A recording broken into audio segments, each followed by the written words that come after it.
ఎన్నోసార్లు మనం ఒక దారిలో నడుస్తూ వెళ్తున్నప్పుడు ఈ చిన్న చిన్న రాళ్ళు మన కాళ్లకు గుచ్చుకుంటూ ఉంటాయి. అప్పుడు కూడా వాటిని అవమానించకూడదు. వాటి ప్రారంధం చూసి, వాటి భాగ్యం చూసి, వాటి ఆకారం చూసి ఎప్పుడూ హేళన చేయకండి. ఒకవేళ ఏదైనా గాలి దుమారం వస్తే అప్పుడు ఇదే చిన్న రాయి మీ కళ్ళల్లోకి వెళ్ళిపోతే అప్పుడు అది మీకు ఎంతో కష్టాన్ని కలిగిస్తుంది. అదేవిధంగా జీవితంలో ప్రతి ఒక్క వ్యక్తి ఎప్పుడూ ఎవరిని అవమానించకూడదు. ఎల్లప్పుడూ ప్రతి ఒక్కరిని గౌరవిస్తూ ఉండండి.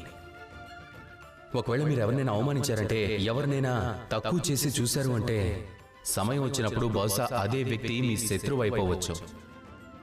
మిమ్మల్ని ప్రమాదకరమైన పరిస్థితుల్లో పడేయచ్చు. కాబట్టి ఒకరి ఆకారాన్ని చూసి వారిని హేళన చేయకండి. ఈ ప్రపంచంలో అందరినీ గౌరవించండి, అందరినీ ప్రేమించండి. అలాగే నాతో పాటు ప్రేమగా చెప్పండి, రాధా కృష్ణ.